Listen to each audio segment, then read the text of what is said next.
Pharmacology of pharmacology of respiratory system. ठीक है, काफी आसान टॉपिक है, लेकिन इसमें से आपने क्या चीजें करनी है क्या नहीं करनी वो मैं आपको बता देता हूँ। बहुत आसान टॉपिक है, तो हम इसको स्टार्ट करते हैं विदाउट एनी डिले। जिसने आना था वो आ चुका है, हम स्टार्ट करते हैं। सबसे पहले बिस्मिल्लाहिर्रहमानिर्रहीम, हम पढ़ते हैं हिस्टामिन ड्रग्स। ठीक है, एंटी हिस्टामिन ड्रग्स। सबसे पहले तो आपको ये पता होना चाहिए कि यार हिस्टामिन क्या होती है। ठीक है, हिस्टामिन क्या है?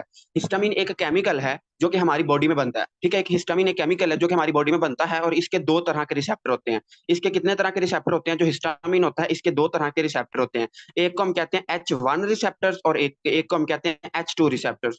तो जो हिस्टामिन होता है इसके टू टाइप्स के रिसेप्टर होते हैं, H1 एंड H2। अब हमने क्या पढ़ना है? जो H2 होते हैं ना, जो H2 होते हैं ये होते हैं स्टमक में, ये होते हैं आपके स्टमक में। लेकिन जो H1 है, जो H1 है, ये कहाँ पे होते हैं? ये आपकी पूरी बॉडी में होते हैं, मतलब आपकी स्किन में होते हैं, और ये एलर्जी को कंट्रोल करते हैं। ठीक है, ये आपके फर्ज करें ब्लड वेसल में है या डिफरेंट ऑर्गन्स में होंगे। अब हमने आज क्या पढ़ना है? हमने आज पढ़ना है कि ऐसी ड्रग्स जिसको हम दें और हमारे H1 ब्लॉक हो जाए।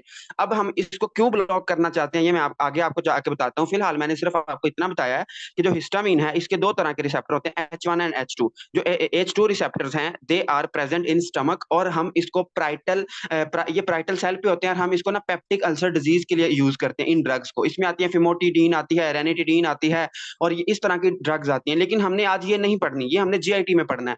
हमने फिर आज क्या पढ़ना है? हमने आज ऐसी ड्रग्स पढ़नी है पहले नंबर पे जो कि क्या है? H1 ब्लॉकर है। जो कि ऐसी ड्रग्स हैं जो कि क्या ब्लॉक करती हैं? H1 रिसेप्टर को ब्लॉक करती हैं। तो हम क्या देंगे? सबसे पहले हम देखते हैं कि H1 जो ब्लॉकर हैं, जो H1 ब्लॉकर्स हैं ये कौन कौन सी ड्रग हैं।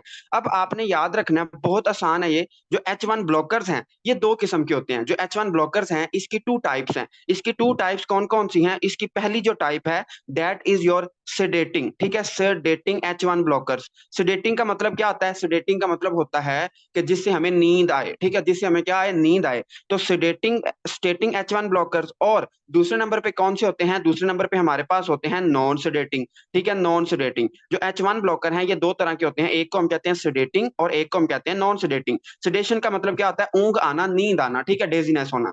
अब इसको हम और क्या कहते हैं? जो हमारी सेडेटिंग है इसको हम कहते हैं फर्स्ट जनरेशन ड्रग्स। ठीक है, ये हमारे फर्स्ट जनरेशन है, पहले पहली दफा ये बनी थी। उसके बाद फिर थोड़ी सी लेटेस्ट ड्रग्स आ गई, और उनको हम क्या कहते हैं? नॉन सेडेटिंग ड्रग्स, और उनको हम क्या कहते हैं? Second generation drugs. ठीक है, सेकंड जनरेशन ड्रग। ये अभी तक मैंने आपको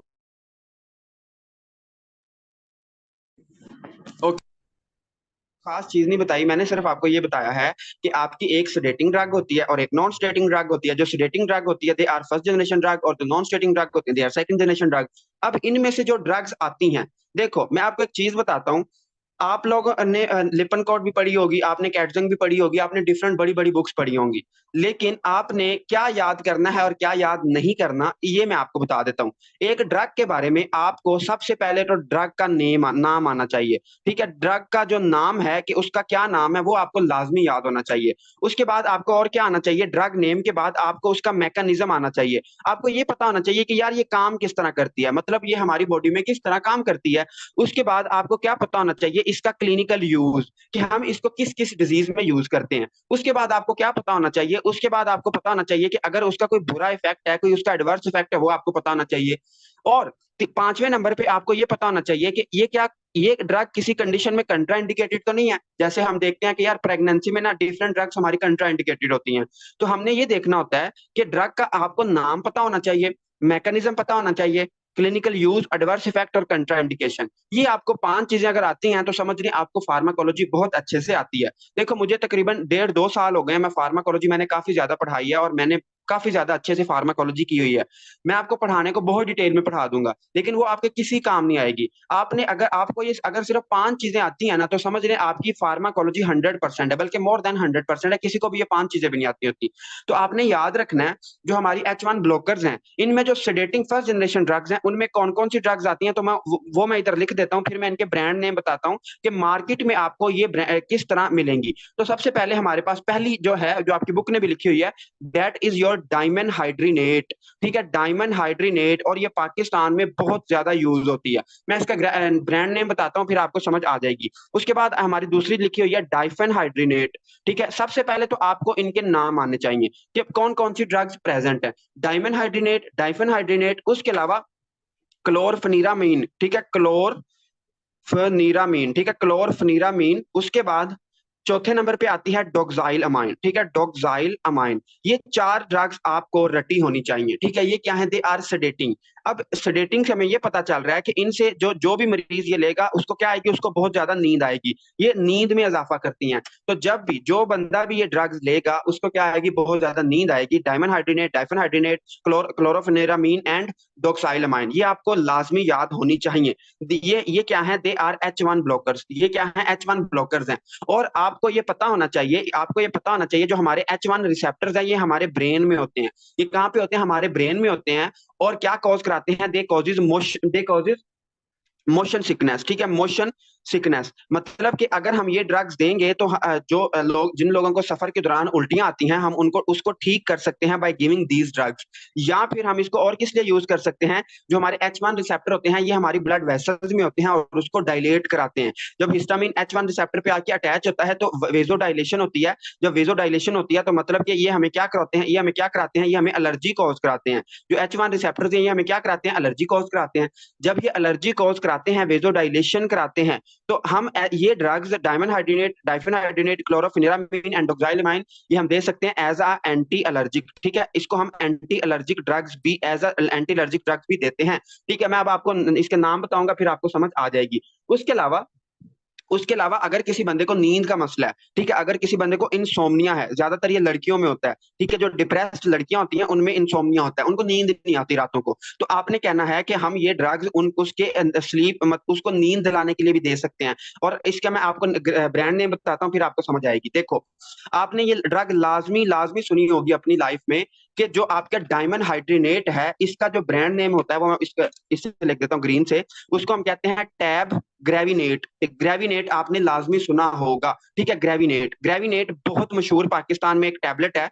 और उसमें केमिकल कौन सा होता है? उसमें केमिकल होता है डायमंड हाइड्रोनेट। और आज के बाद आपको यह भी पता चल गया कि जो डायमंड हाइड्रोनेट है it is sedating first generation drug, ठीक है, it is sedating first generation drug. और जो ग्रेविनेट है ये हमारा 50 mg में अवेलेबल है मार्केट में, ठीक है। तो इसको अगर किसी बंदे, अगर कोई औरत है उसको प्रेगनेंसी हुई है और उसकी वजह से उसको वॉमिटिंग हो रही है तो आप उसको ग्रेविनेट दे सकते हो। उसके अलावा अगर कोई बंदा है और उसको एलर्जी हुई है या मोशन सिकनेस है तो उसमें भी आप ये ग्रेविनेट टैबलेट दे सकते हो। उसके अलावा एक और मशहूर ड्रग है जो कि पाकिस्तान में काफी ज्यादा मशहूर है, और वो क्या है? डोक्साइल अमाइन। और इसका जो ब्रांड नेम है दैट इज योर टैब फेमिरोज, ठीक है, टैब फेमिरोज। फेमिरोज क्या है? इसका ब्रांड नेम है, ठीक है। तो ये आपने अपनी बुक पे लिख लेना ताकि आपके आगे इंशाल्लाह काम आएगा। जो ग्रेविनेट है ये तो बहुत मशहूर ड्रग है, ये आपको पता होगी लाजमी। उसके बाद हम दूसरी तरफ चलते हैं। अब फिर हमने क्या किया कि यार जो हमारे पहली जनरेशन ड्रग्स थी ना, इनसे तो नींद ही बड़ी आती है हमें। हमने क्या किया? हमने सेकंड जनरेशन ड्रग बना ली, हमने नई ड्रग्स बना ली। अब नई ड्रग्स में कौन कौन सी ड्रग आती है वो मैं लिख देता हूँ इधर।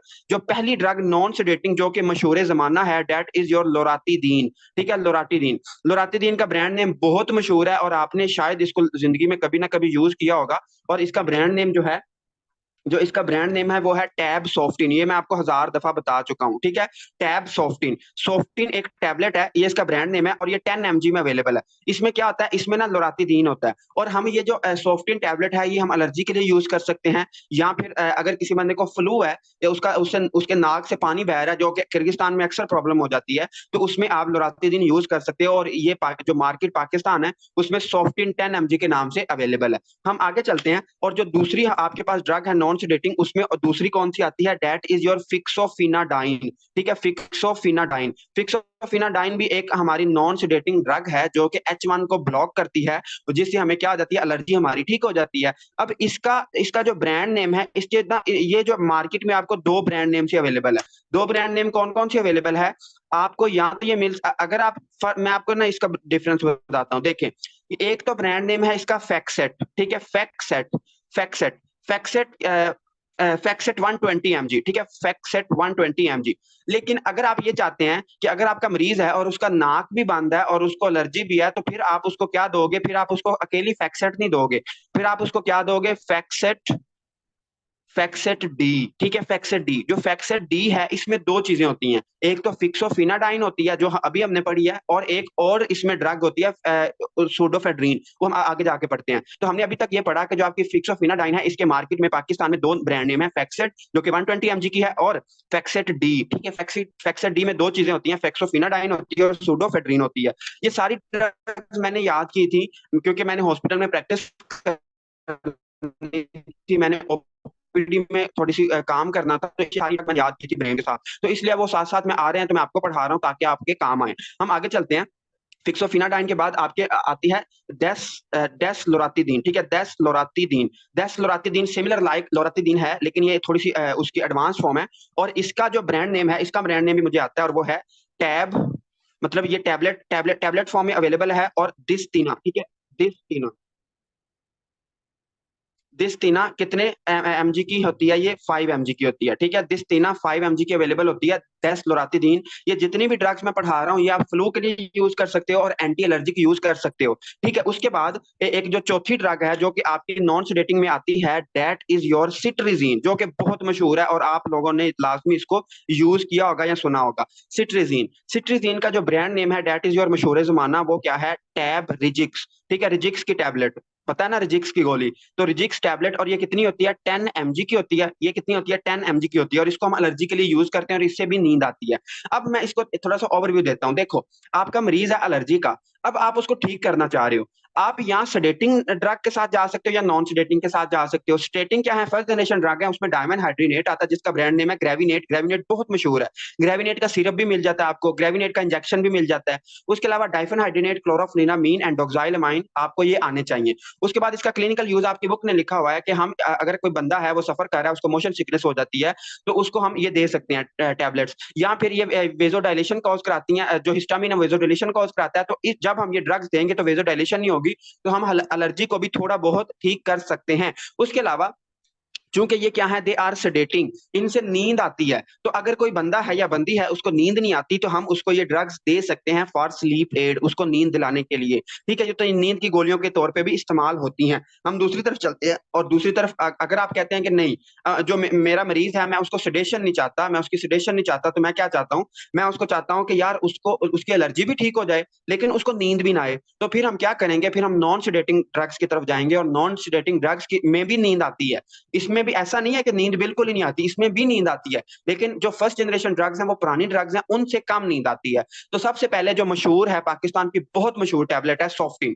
सॉफ्टिन 10 mg में अवेलेबल है। आपके पास अगर कोई मरीज आ जाता है एलर्जी का, तो उसको आप ये सॉफ्टिन 10 mg दे सकते हो। उसके बाद मैंने आपको बताया फिक्सोफिनाडीन। फिक्सोफिनाडीन भी क्या है? नॉन सेडेटिंग ड्रग है, और इसका जो ब्रांड नेम पाकिस्तान में अवेलेबल है, दैट इज योर फैक्सेट। फैक्सेट 120 mg। लेकिन अगर आप कहते हैं कि यार मैंने इसको सूडोफेड्रीन भी साथ देना है, तो फिर आप क्या करोगे? फिर आप फैक्सेट डी दोगे, ठीक है। फिर आप क्या दोगे? फैक्सेट डी। फैक्सेट डी जो ब्रांड है, इसमें दो चीजें होती हैं, फिक्सोफिनाडाइन भी होता है और आपका सूडोफेड्रीन भी होता है। उसके बाद आप कहते हैं कि नहीं, मुझे ये दोनों टैबलेट्स नहीं मिलती, मैं कोई डिसलोरातिदीन देना चाहता हूं, तो आप क्या करेंगे? आप डेस्टीना 5 mg देंगे। आप कहते हैं कि नहीं, मैं एलर्जी ठीक करना चाहता हूं, या मैं उसको इस तरह की कोई प्रॉब्लम है, तो आप क्या दोगे? आप उसको रिजिक्स दोगे। कितने एमजी? 10 mg, और उसमें क्या होता है? सिट्रिजीन होता है। रिजिक्स पाकिस्तान की बहुत मशहूर एक टैबलेट है। उसके बाद इसका भी सेम वही मैकेनिज्म है, इसका जो क्लिनिकल यूज है सेम है, कि इसको हम एलर्जी के लिए दे सकते हैं। मतलब जितनी भी टैबलेट्स मैंने ऊपर लिखी हैं सेकंड जनरेशन, वो सारी आप एलर्जी के लिए यूज कर सकते हो, या फिर रेनाइटस, ठीक है। मतलब कि अगर कोई बंदा है उसको फ्लू हो गया है, उसके नाक से पानी बह रहा है, तो आप उसको क्या दे सकते हो? आप उसको नॉन सेडेटिंग H1 ब्लॉकर दे सकते हो, ठीक है। तो ये इसमें सिंपल सिंपल सी बातें हैं, इसमें कोई मसले वाली बात नहीं है। आगे चलें। आगे है आपका खांसी वाली ड्रग्स, कि अगर एक मतलब कफ डिप्रेशन के ऐसी ड्रग्स जो कि आपकी खांसी को ठीक करेंगी, तो उसमें जो पहली ड्रग आती है उसका मैं आपको फिर एक दो सिरप भी बता दूंगा ताकि आपके काम आएंगे, ठीक है। तो सबसे पहली जो ड्रग है, डेट इज योर डेक्स्ट्रोमेथोर्फन, ठीक है। डेक्स्ट्रोमेथोर्फन, ठीक है, डेक्स्ट्रोमेथोर्फन। अब डेक्स्ट्रोमेथोर्फन क्या चीज है? ये एक ना एंटी टूसिव ड्रग है। टूसिव किसको कहते हैं? एंटी टूसिव, आपकी बुक पे एक टर्म लिखी हुई है एंटी टूसिव। टूसिव का क्या मतलब होता है? टूसिव का मतलब होता है कफ।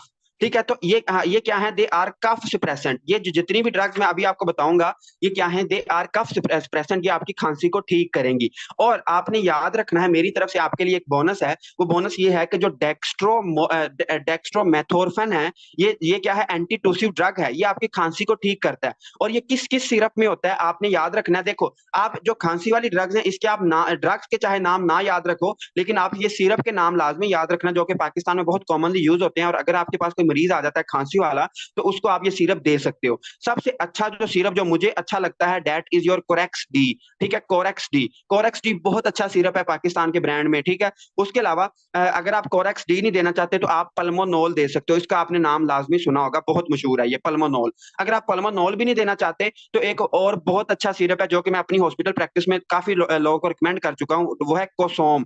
ठीक है, कोसोम, कोसोम ई। ठीक है, कोसोम ई, कोसोम ई। ठीक है, तो ये तीनों जो शरबत होते हैं, इनमें और भी ड्रग्स होती हैं, बट इसमें ये भी होता है, डेक्स्ट्रोमेथोर्फेन होता है, जो कि क्या है, एंटी टूसिव है, मतलब कि कफ को सप्रेस करता है। अब ये कफ को कैसे सप्रेस करता है, वो मैं आपको बता देता हूँ। जो एंटी टूसिव है, ये क्या करता है, एक हमारा रिसेप्टर होता है जिसको हम कहते हैं एनएमडीए रिसेप्टर। ठीक है, एनएमडी रिसेप्टर, ये जरा भी इंपॉर्टेंट नहीं है, सिर्फ आपकी चूंकि बुक पे लिखा हुआ है इसलिए मैं आपको बता रहा हूँ, वरना इसमें आपने सिर्फ ये सिरप के नाम याद कर लो, तो यही आपके काम आएंगे। इसके अलावा आपसे कभी कोई ये नहीं पूछेगा कि डेक्स्ट्रोमेथोर्फन के बारे में बताएं। लेकिन चूंकि आपकी बुक पे लिखा हुआ है इसलिए मैं आपको बता रहा हूँ, लेकिन आप ये सिरप के नाम लाजमी याद कर सकते हैं। और अगर कोई बड़ा है और आप उसको ये सिरप रिकमेंड करते हो, तो आप उसको दोगे टीडी में। ठीक है, उसको आप कहोगे कि आपने 3 टाइम एक एक चम्मच लेना है। और अगर उसको बहुत शदीद खांसी है, तो आप उसको टीडी टू टू मतलब 2-2 चम्मच भी दे सकते हो 3 टाइम पे। ठीक है, तो ये 2 डोजेज हैं इसकी। उसके अलावा ये क्या करता है, ये जो आपका डेक्स्ट्रोमेथोर्फन है ना, हमारे एक ग्लूटामेट का रिसेप्टर होता है, ये उसको क्या कर देता है, ब्लॉक कर देता है, उसको क्या कर देता है, इनहिबिट कर देता है। जिससे क्या होता है हमारी खांसी ठीक हो जाती है। तो आपने सिर्फ इसमें कोई ये अहम नहीं है, तो ये क्या करता है, एनएमडी का जो रिसेप्टर है, ये उसको एंटागोनाइज कर देता है, उसको इनहिबिट कर देता है। जब वो इनहिबिट होता है, तो आपकी खांसी ठीक हो जाती है। इसे हम कहते हैं एंटी टूसिव इफेक्ट। उसके बाद आपने याद रखना है कि ये क्या है, ये एक ना सिंथेटिक एनालॉग है, मतलब कि एनालॉग कहते हैं कि सेम स्ट्रक्चर, एनालॉग है कोडीन का। अब कोडीन का आपको पता है कि ये क्या है, ओपियोइड है। जैसे मॉर्फिन होती है, जो कि हम एनाल्जेसिक पे यूज करते हैं, तो मॉर्फिन का ये क्या है, एक एनालॉग है, कोडीन का एनालॉग है। तो आपने याद रखना, इससे ना नींद बहुत आती है।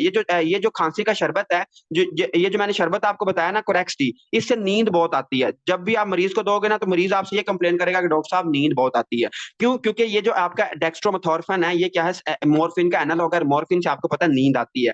ठीक है, ये इसमें आपने बात याद रखनी है। और इसमें जो अहम बात है वो ये वाली है कि अगर आपकी क्या हो जाए, डेक्स्ट्रोमेथोर्फन की ओवरडोज हो जाए, मतलब एक बच्चा है और उसने कोई खांसी वाला शरबत पी लिया है। अगर एक बच्चा है और उसमें उसने कोई खांसी वाला शरबत पी लिया और उसमें डेक्स्ट्रोमेथोर्फन था, तो आप उस ओवरडोज को कैसे ठीक करोगे? तो आप उस ओवरडोज को कैसे ठीक करोगे, एक ड्रग है जिसको हम कहते हैं नेक्सोलोन। ठीक है, नेक्सोलोन।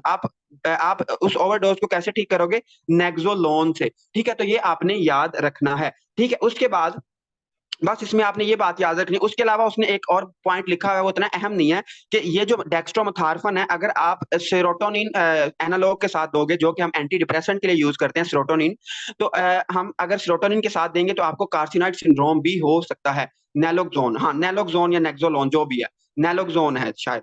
ओके, हम आगे चलते हैं। अब आई होप कि आपको ये याद हो गया होगा। देखो, ये ड्रग इतनी इंपॉर्टेंट नहीं है, इसका नाम चाहे आप याद करो ना करो, लेकिन अगर आप चाहते हैं कि आपको खांसी वाले सिरप आ जाएं, तो मैंने आपको 3 बहुत अच्छे सिरप बताए हैं, जो कि पाकिस्तान की मार्केट में बहुत अच्छा उनका रिस्पॉन्स है। सबसे अच्छा जो मुझे बहुत पसंद है, that is your Corex D. उसके बाद पल्मोनोल भी बहुत अच्छा है, और कोसोम ई भी बहुत अच्छा है। ये तीनों सिरप अच्छे हैं, इसको आप नाम इसके याद कर सकते हो। हम आगे चलते हैं, और आगे ना 2 और ड्रग्स हैं, जो कि आपकी बुक पे शायद नहीं लिखी हुई, लेकिन उसको आपने पढ़ना है। वो भी खांसी के लिए हम यूज करते हैं। उसमें उसमें हम 2-2 बातें याद करेंगे। एक एक ड्रग है गावाफिनासिन। ठीक है, गावाफिनासिन, गावाफिनासिन क्या है? ये ना एक ड्रग है, और ये कौन सी ड्रग है? ये एक्सपेक्टोरेंट ड्रग है। उस दिन डॉक्टर तहरीम ने मुझसे क्वेश्चन भी किया था, तो मैं उस दिन आंसर नहीं था कर पाया, लेकिन आज वो सुन ले कि जो गावाफिनासिन है, ये एक्सपेक्टोरेंट ड्रग है। ये आपकी बलगम को बाहर निकालती है। अगर आपके पास क्या है, अगर आपके पास कोई ऐसा बंदा, ऐसा मरीज आ जाता है, फर्ज करें वो क्रोनिक ब्रोंकाइटिस का मरीज है। क्रोनिक ब्रोंकाइटिस में क्या आता है, बलगम बहुत ज्यादा बनती है, स्पुटम बहुत ज्यादा बनता है।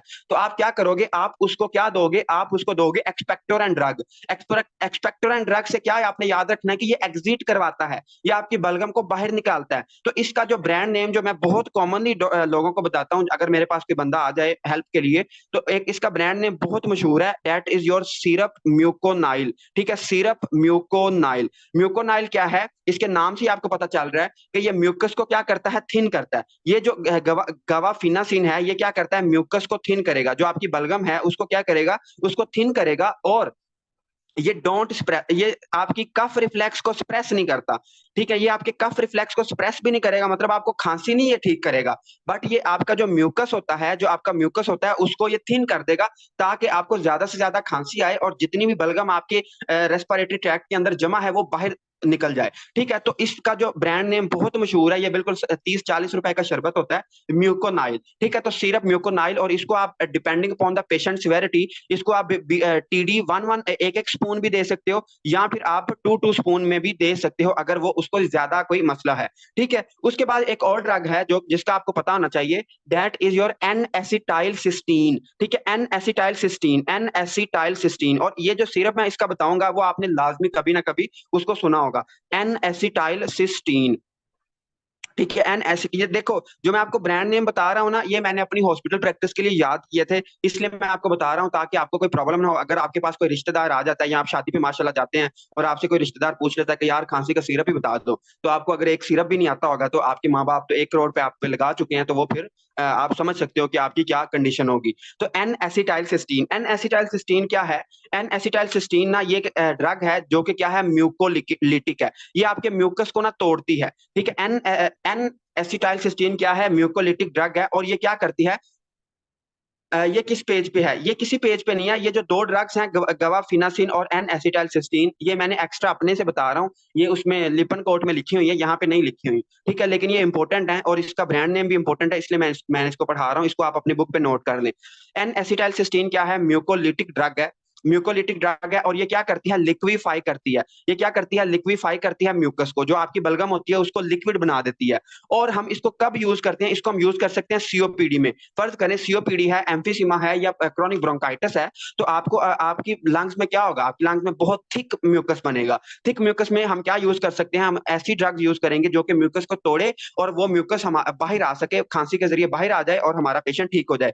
इसका जो शरबत होता है बहुत मशहूर है, आई थिंक एबट कंपनी का है, और इसका जो नाम है सिरप का, दैट इज योर एसीफाइल। ठीक है, एसीफाइल, एसीफाइल सिरप है, और इसको भी आप एक एक चम्मच आपने कहना है कि 3 टाइम आपने लेना है। और ये जो दो शरबत है, म्यूकोनाइल एंड एसीफाइल, ये वो वाली ड्रग्स हैं जो कि एक्सपेक्टोरेंट हैं, मतलब कि ये आपकी बलगम को बाहर निकालती हैं। तो इसको आप सीओपीडी में दे सकते हो, क्रोनिक ब्रोंकाइटिस में दे सकते हो, बलगम को बाहर निकालने के लिए आप ये ड्रग्स दोनों आप यूज कर सकते हो, बहुत इंपॉर्टेंट ड्रग्स हैं। ठीक है, उसके अलावा इसमें जो अहम बात है जो कि एमसीक्यूज आपको आ सकता है, वो क्या है, फर्ज करें आपको हो जाती है ओवरडोज, ओवरडोज ऑफ असीटोमिनोफिनन।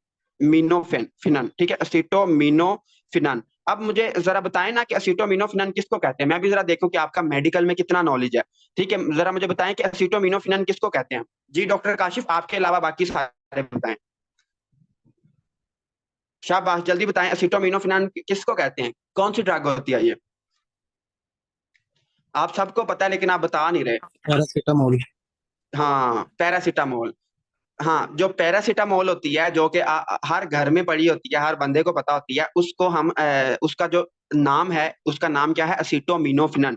ठीक है, इसका असीटोमिनोफिनन भी कहते हैं, मैं इसको पीसीएम लिख देता हूँ, पैरासीटामोल। ठीक है, तो अब अगर कोई बंदा है, अगर कोई बच्चा है और उसने क्या खा लिया, उसने असीटोमिनोफिनन खा लिया है, उसने पैरासीटामोल ओवरडोज ले ली है, उसने ओवरडोज ले ली है, उसने कोई गलती से पैरासीटामोल ज्यादा ले लिया, तो आप उसके लिए कौन सी ड्रग यूज करोगे, उसको रिवर्स करने के लिए आप क्या यूज करोगे, एन एसिटाइल सिस्टीन। तो एन एसिटाइल सिस्टीन में आपने 3 बातें याद रखनी है। एक तो ये म्यूकोलिटिक है, ये क्या है, म्यूकोलिटिक है, और अगर पैरासीटामोल की आपकी हो जाए पैरासिटामोल की ओवरडोज हो जाए तो आप क्या दोगे, एन एसिटाइलसिस्टीन दोगे। इसके अलावा ये म्यूकोलिटिक है और ये क्या करती है, म्यूकस को लिक्विफाई करती है, म्यूकस को बारीक बारीक कर देती है ताकि वो बाहर खांसी के जरिए आ जाए। ठीक है, इसको हम कहते हैं एक्सपेक्टोरेंट ड्रग, एक्सपेक्टोरेंट ड्रग। ठीक है, तो ये आपने दो ड्रग्स मैंने एक्स्ट्रा पढ़ाई हैं, इसको आपने याद रखना है।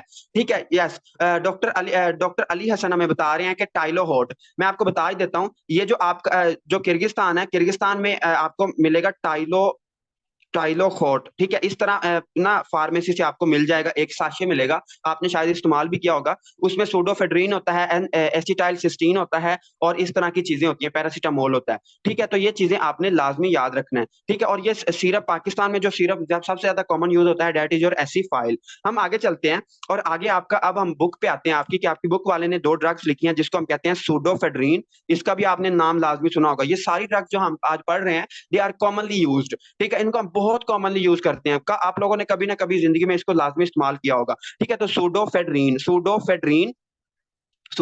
या फिर फिनाइल फिनाइल फिनाइलफ्रीन। ठीक है, फिनाइलफ्रीन दो ड्रग्स हैं, आपकी बुक ने लिखी हुई हैं। इसके बारे में हम आपने दो दो बातें याद रखनी है। दो दो बातें क्या याद रखनी है, कि जो आपकी सूडोफेड्रीन है ना, ये क्या है, alpha alpha adrenergic alpha adrenergic agonist है। जो आपकी सूडोफेड्रीन है, ये क्या है, अल्फा एड्रीनर्जिक एगोनिस्ट है। अब ये क्या चीज है, फर्ज करें ये आपकी क्या है, ब्लड वेसल है। ठीक है, ये क्या है, ब्लड वेसल है। तो ब्लड वेसल में हम पढ़ेंगे आगे जाके उसमें फार्माकोलॉजी में, कि जो ब्लड वेसल होती है, इसके ऊपर एक रिसेप्टर होता है अल्फा वन। ठीक है, अल्फा वन रिसेप्टर होता है। हम ये 1000 दफा पहले भी पढ़ चुके हैं, लेकिन चूंकि न्यू स्टूडेंट आए हैं तो उनको मैं बताता चलूं।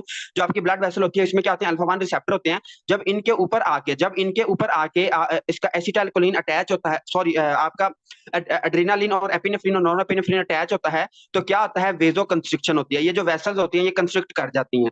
अब होता क्या है कि आपका ये जो सूडोफेड्रीन या फिनाइलफ्रीन है ना, ये अल्फा वन एगोनिस्ट है। ये क्या करती हैं, ये जब आपके अल्फा वन पे अटैच होती है तो हमें क्या हो जाती है, वेजो कंस्ट्रिक्शन हो जाती है। और आपने इसके आगे लिख लें कि they are primarily used for as nasal D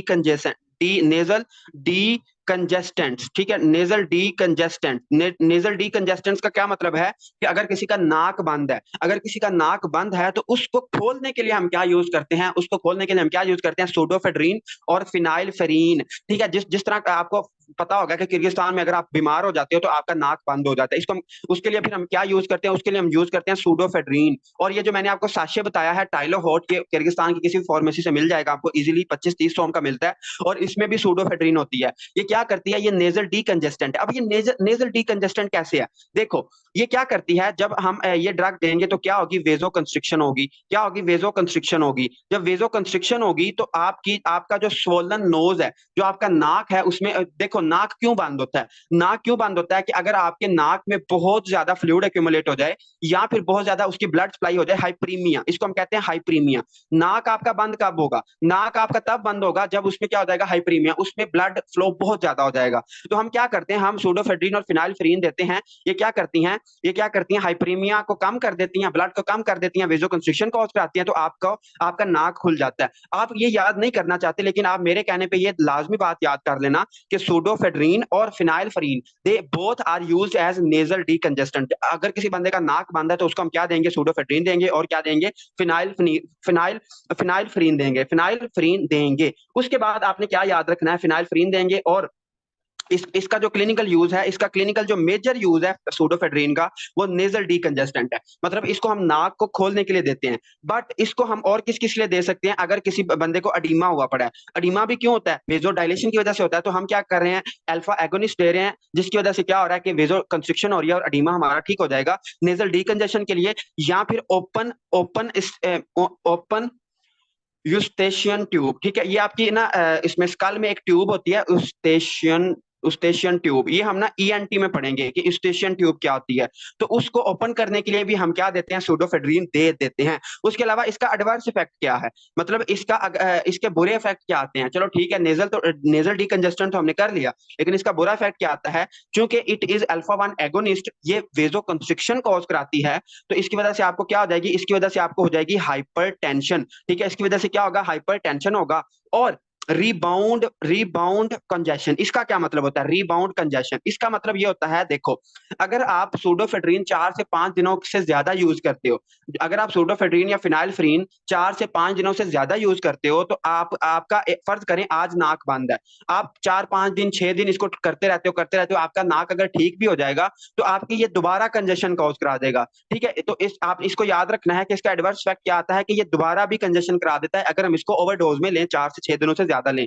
और जो सूडोफेड्रीन है ये एनजाइटी कॉज कराता है, क्योंकि ये सीएनएस में एंटर हो जाता है, सीएनएस को स्टिमुलेट करता है, जिस वजह से आपको परेशानी सी होगी, आपके हाथ कांपेंगे। ठीक है, तो ये चीजें आपने लाजमी याद रखनी है। इसमें अब सूडोफेड्रीन भी हो गया, अब इसमें मैं आपको 2 टैबलेट्स बता देता हूं जो कि आपको काफी काम आएंगी। देखो, फर्ज करें फर्ज करें कि आपके पास एक बंदा आ जाता है और उसको क्या है, उसको आपने फिक्सोफिनाडिन देना है।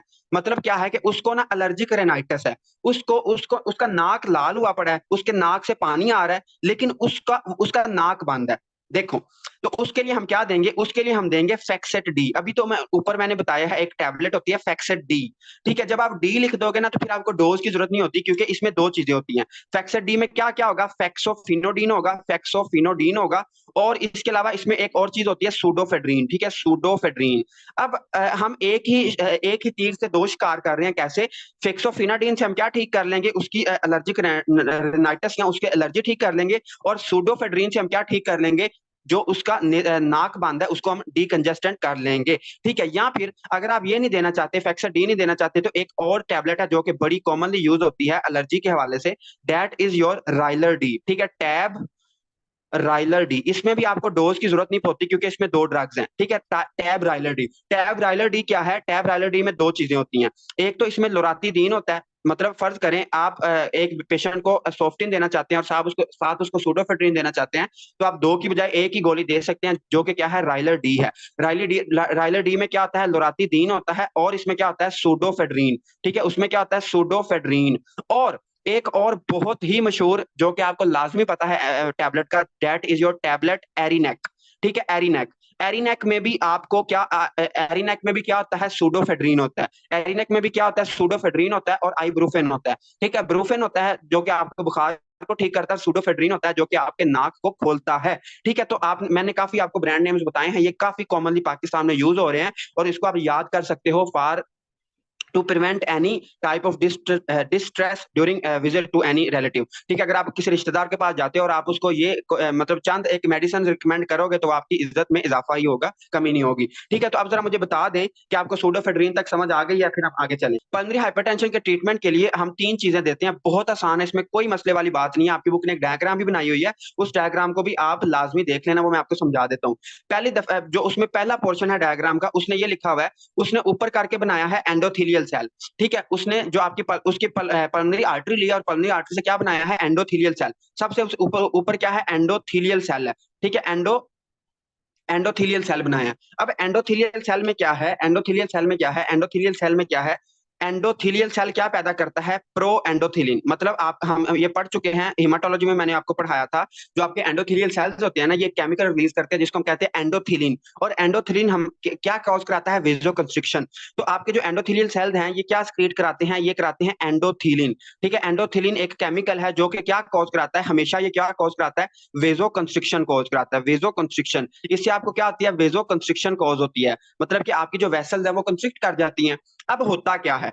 फर्ज करें हम कोई ऐसी ड्रग दें जिससे ये जो एंडोथिलिन का रिसेप्टर था, ये जो एंडोथिलिन था या एंडोथिलिन का रिसेप्टर था, ये ब्लॉक हो जाए। ये जब ब्लॉक होगा तो हम क्या कर सकते हैं? हम अपनी पल्मोनरी हाइपरटेंशन को ठीक कर सकते हैं, क्योंकि वेजो कंस्ट्रिक्शन की वजह से पल्मोनरी हाइपरटेंशन हो रही है। तो हम जब ये केमिकल देंगे तो क्या होगा? आपकी पल्मोनरी हाइपरटेंशन ठीक हो जाएगी। अच्छा, उसमें आपने कंफ्यूज नहीं होना, उस बुक वाले ना इस तरह लिखा हुआ है PIP2। ठीक है, PIP2 कन्वर्ट हो जाता है किसमें? IP3 में। ठीक है, IP3 मैंने आपको समझाया था एंडोक्राइनोलॉजी का जब फर्स्ट लेक्चर, अगर आपको याद हो तो फर्स्ट लेक्चर में मैंने आपको बताया था कि IP3 क्या होता है। IP3 होता है इनोसिटोल ट्राइफॉस्फेट, ये एक सेकंड मैसेंजर सिस्टम है। हमने काफी डिटेल में इसकी बात की थी कि जब आपका एंडोथिलिन आता है तो ये क्या करता है? इनोसिटोल ट्राइफॉस्फेट को इंक्रीज करता है, जिससे इंक्रीज कैल्शियम, आपके जो स्मूथ मसल होता है इसमें कैल्शियम ज्यादा हो जाते हैं और वेजो कंस्ट्रिक्शन हो जाती है। हमारा ये मतलब नहीं है, हमारा जो काम का बात है वो ये वाली लिया है कि अगर हम एंडोथेलिन के रिसेप्टर को ब्लॉक कर दें तो हम क्या कर सकते हैं, अपने पल्मोनरी हाइपरटेंशन के मरीज को ठीक कर सकते हैं।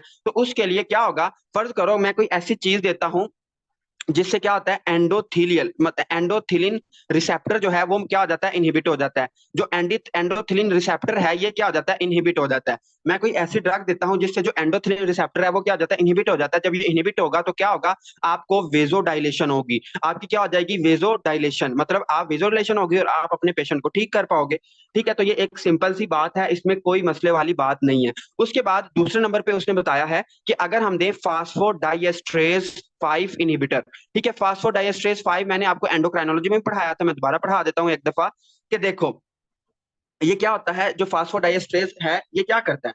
सबसे पहले तो हम इसको समझते हैं कि आपका ये किस तरह काम करता है। फर्ज करें मैंने आपको बताया था कि आपके ये हैं एंडोथीलियल सेल्स। ठीक है, ये क्या है, एंडोथीलियल सेल्स। अब एंडोथीलियल सेल्स में एक हमारे पास अमाइनो एसिड होता है जिसको हम कहते हैं एल आर्जिनिन। और मैंने आपको ये भी बताया था, पता नहीं अब आपको याद है या नहीं, जो एल आर्जिनिन होता है ये किस में सबसे ज्यादा होता है, तो ये सबसे ज्यादा किस में होता है, वाटरमेलन में। जो तरबूज होता है, तरबूज में एल एल आर्जिनिन बहुत ज्यादा होता है।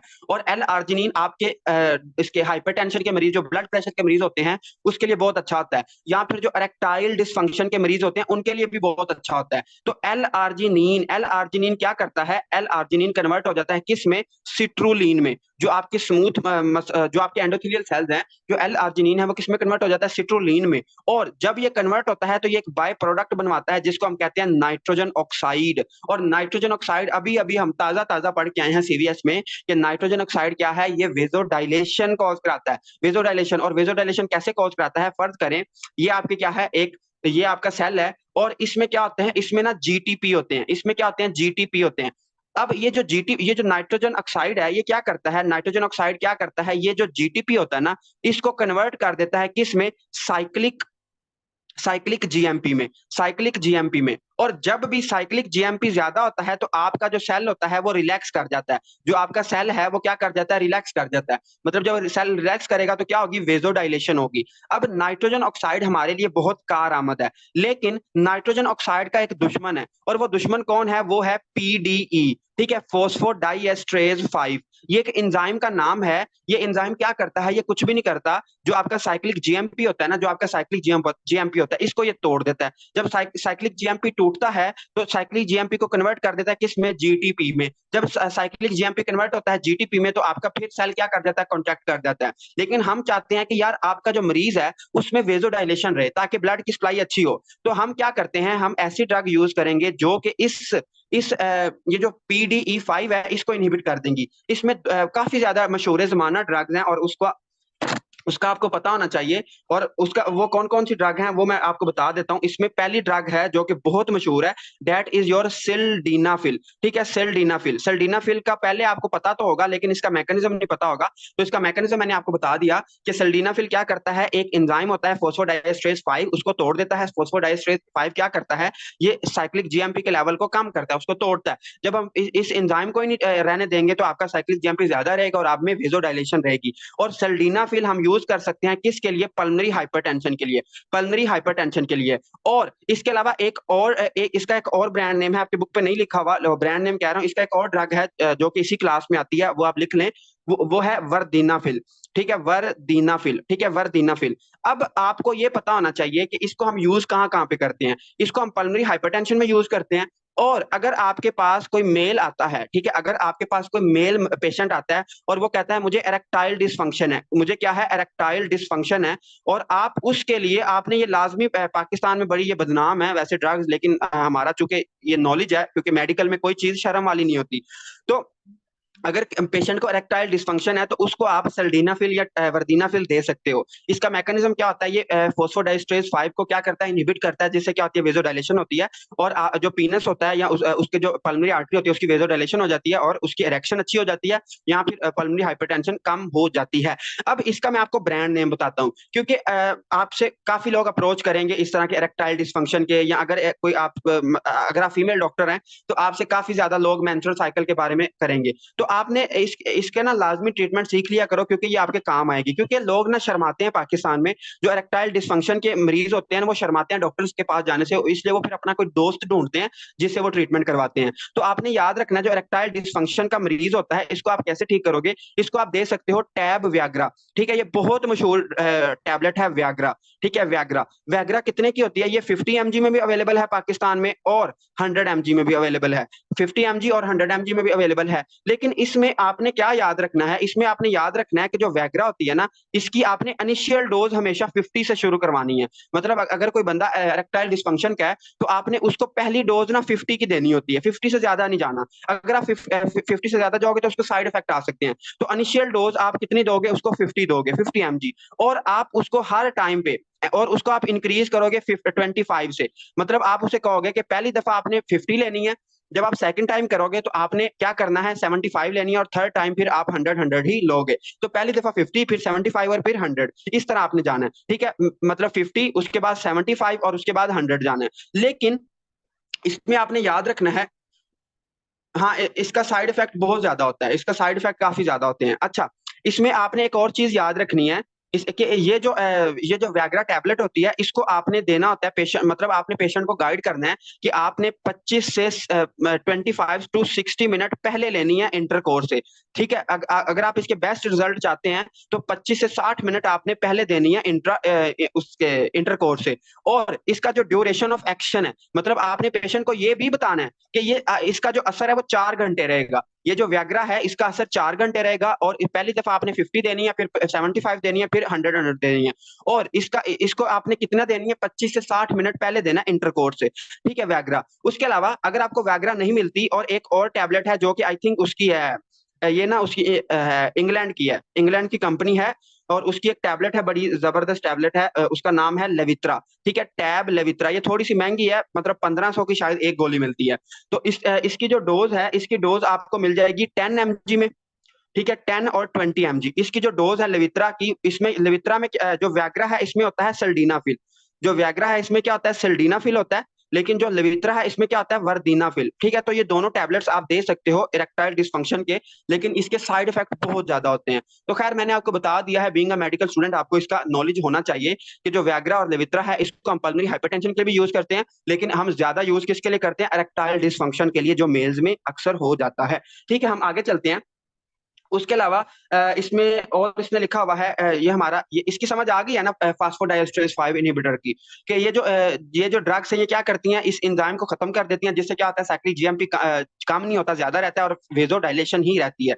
उसके बाद आपकी जो तीसरे नंबर पे डायग्राम बुक ने बनाई हुई है, वो ये वाली है, कि फर्ज करें, ये अभी मैंने आपको समझाता हूँ सारा। आपका जो होता है ना, आपका जो सेल होता है, ये वाला, क्या इसे कहते हैं? एंडोथेलियल। एंडोथेलियल सेल में क्या बनता है? Arachidonic acid, arachidonic acid. ये जो एराकिडोनिक एसिड है, ये आगे कन्वर्ट हो जाता है प्रोस्टासाइक्लिन्स में। ठीक है, प्रोस्टासाइक्लिन्स में। अभी हमने पढ़ना है, ये मैं सारी साइकिल आपको पढ़ाता हूँ डिटेल में। ठीक है, प्रोस्टासाइक्लिन में, प्रोस्टासाइक्लिन क्या करते हैं? साइक्लिक एएमपी के लेवल को बढ़ाते हैं, किसमें? स्मूथ मसल में, जिससे क्या होती है? वेजोडाइलेशन होती है।